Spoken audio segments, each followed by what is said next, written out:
Well, we're back, everyone. I'm so happy to be sharing another amazing episode of National Board Conversations with you. This is episode 6. I have Sharif El-Mekki here with me. He's an incredible veteran of the education profession in America. He is an inspiring teacher, motivational figure, and just all-around interesting guy. We had a fascinating conversation. Focused a lot around equity and inclusion, about empowering people of color and teachers of ethnically diverse backgrounds to really become those pillars for their community, for their students, and to also make a reciprocal experience for their students so that not only is the student learning from the teacher, but the teacher is learning from the student. I was really happy to talk to Sharif, and I'm so excited to share this episode with you. So without further ado, here is Sharif El-Mekki. Hey Sharif, how are you? Good. Great to be here. How's everything? Oh, good. We're doing great. I'm looking forward to this conversation. So thanks for joining us. My pleasure. Tell the audience about yourself. Why don't you introduce yourself? Tell us about who you are and just the little kind of logline thesis statement of Sharif. Sure. So my name is Sharif El-Mekki. I'm the CEO of the Center for Black Educator Development.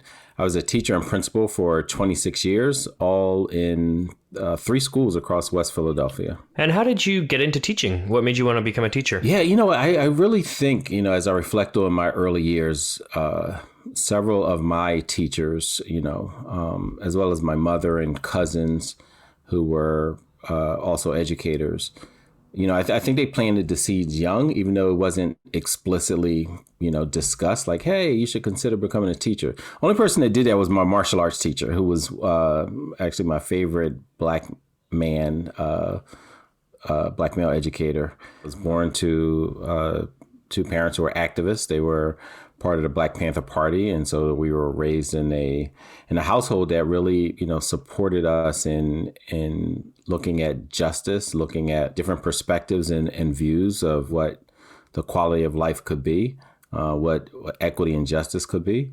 I attended an elementary school that was a freedom school that was started by Black activists called Nitham Musasa. And I think it really just laid a foundation for me between home and school. I was committed to activism growing up, even though I wasn't sure where exactly that was going to be. I thought I would eventually end up as a lawyer. I think one of the things that I recognized that was really pointed out to me, but was Dr. Martin Ryder, a Black man who met with a group of us to consider becoming teachers. He was in partnership with the School District of Philadelphia, where he worked, and an organization called Concerned Black Men. And Cheyney University, the first HBCU, historically Black college and university, they were creating a partnership to get more Black men to teach. And so it was an alternative certification program. I had recently graduated from Indiana University of Pennsylvania in Western Pennsylvania. And you know what? When I went to the meeting, initially I wasn't interested. A friend's mother called me, Mama Cynthia, told me about the program. I promised I would go to at least visit, but I was very skeptical as if, about this opportunity and if it was the right fit for me.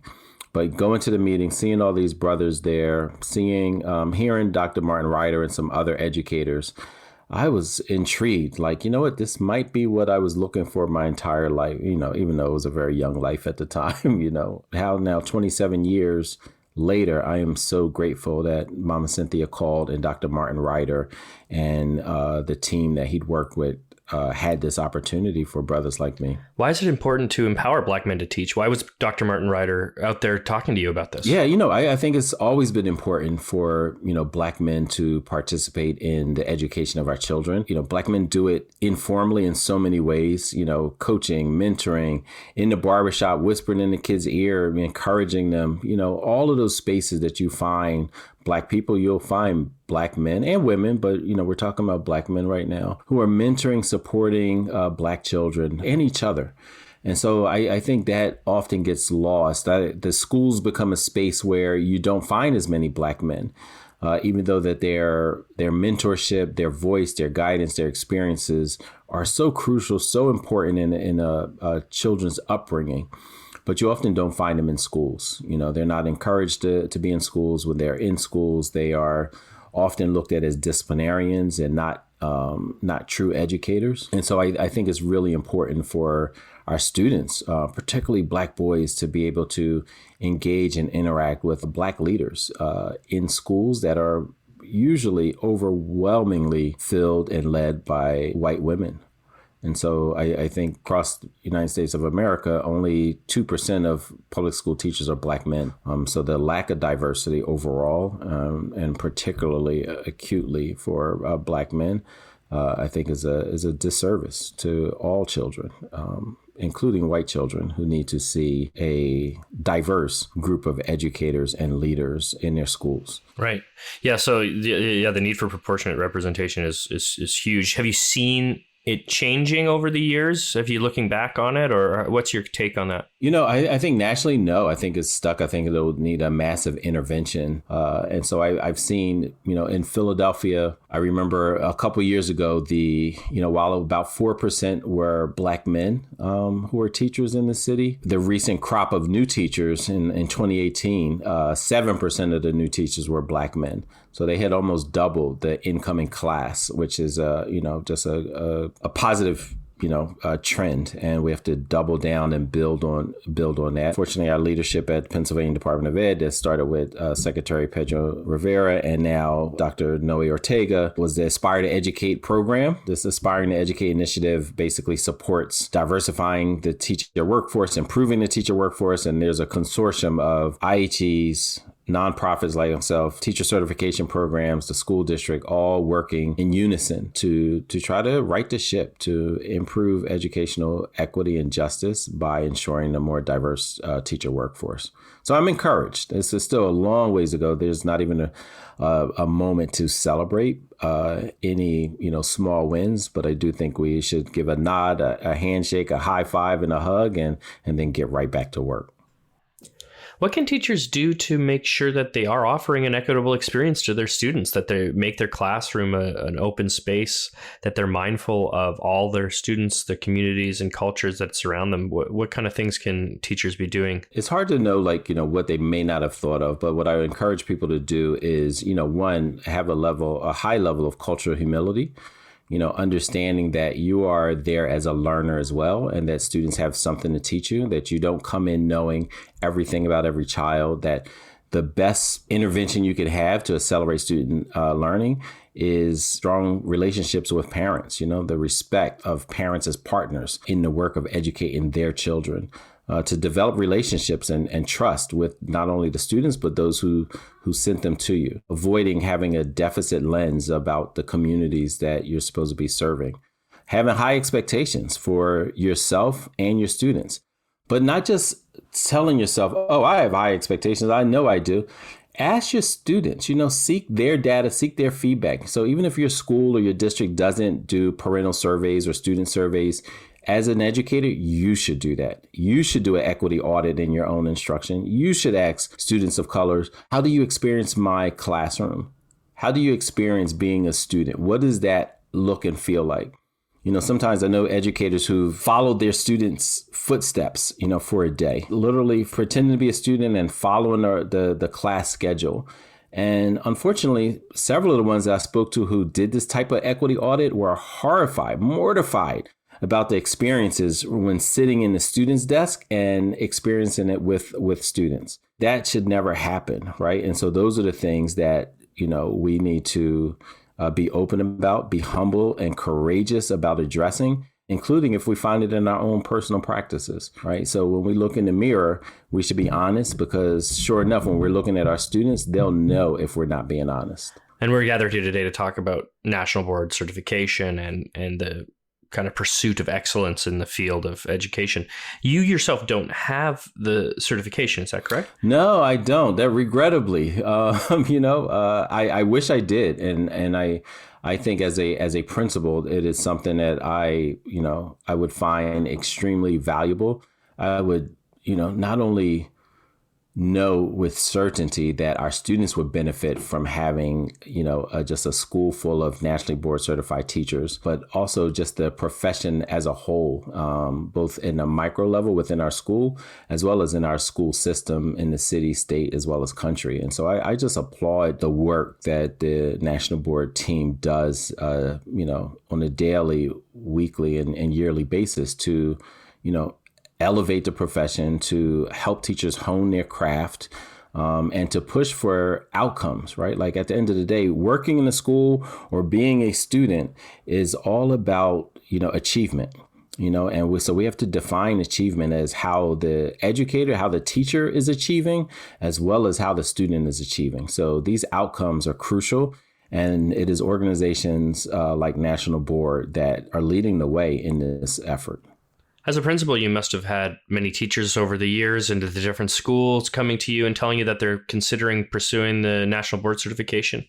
What do you have to say to them when they tell you that they're thinking about going through this journey? I think a big part is the supporting and the feedback loop. So the beautiful thing about getting your National Board certification is the amount of reflection, the amount of practice and feedback that you accept. It reminds me of even when I was recruiting teachers to work, hiring new teachers. One of the biggest things besides content knowledge and their mindsets about the communities that we were in was their coachability. Like how did they internalize feedback?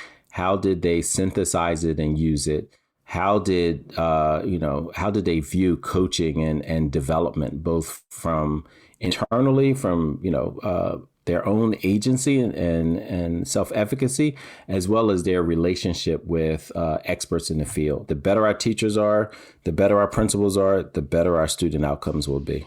So within the school setting as a principal, you're definitely recommending this certification to the teachers, the faculty. The beautiful thing about it is not just at my school, anywhere I go, I am really sharing what I believe is one of the best ways to develop yourself, and it's through the National Board certification process. So it's not just within one particular school, it's across our city and as well as nation. It is a crucial aspect of being a constant learner and always looking to grow in our effectiveness. And in terms of, equity and inclusion, do you feel like this process it can help with that for a teacher, for their pedagogy, for their practice? Absolutely. And what I'm hoping is that I know there's a really strong and important campaign within National Board of Professional Teaching Standards to increase the diversity, to increase the levels of support, to look at certification through an equity lens. And I've looked at the data across, each state. And, some states are doing better than others. Some states are being very deliberate about, this is how we're going to support more teachers of color to become nationally board certified. And so when you look at things such as teacher equity, which students get the most experienced teachers, the most effective teachers, the most veteran teachers, the most nationally board certified teachers, we have to look at that and see which students are getting that, which students are most in need for the highest qualified teacher. And, those are things that we have to look deeply at and then mitigate for whatever barriers are there and address them. When Professor Roy says there's really no such thing as the voiceless, there are only the deliberately silenced or the preferably unheard, that can be directly applied to the students in our schools. And so if we want to get out of space and recognize that they have a voice, but are we trying to mute it and marginalize it, or are we trying to help them amplify it? That's a different mindset. If we view that the solutions are within the minds and experiences of the youth, then we're going to try to tap into that. If we're essentially trying to be problem solvers, they're closest to the problems and the solutions. And yes, we're going to educate them. We're going to mentor them. We're going to support them. But we're also going to listen to them. We're also going to tap into what they know, and they'll help us become better. Because every time you look at a movement, it's been in the hands of the youth. And so we have to look at these opportunities as fleeting if we continue to ignore the youth and don't allow them to share the leadership, share space. And you know what? Sometimes we just got to get out of their way, right? I do think that's right. And I think it's a perfect thought to end on. But truly, we're just scratching the surface on some of these ideas and the subject matter that we were talking about today. So lucky for you, Sharif is a part of another podcast called 8 Black Hands that you can access wherever you get your podcasts, Apple, Google, Spotify, all that. And please check it out, 8 Black Hands. It'll give you a whole lot more to think about, and it's a really amazing podcast. They're up to almost 100 episodes already, so get listening. In the meantime, if you'd like to learn more about National Board Certification, please visit the website at nbpts.org. And until next time, my name is Luke Cridemude, signing off. Thank you so much for joining us.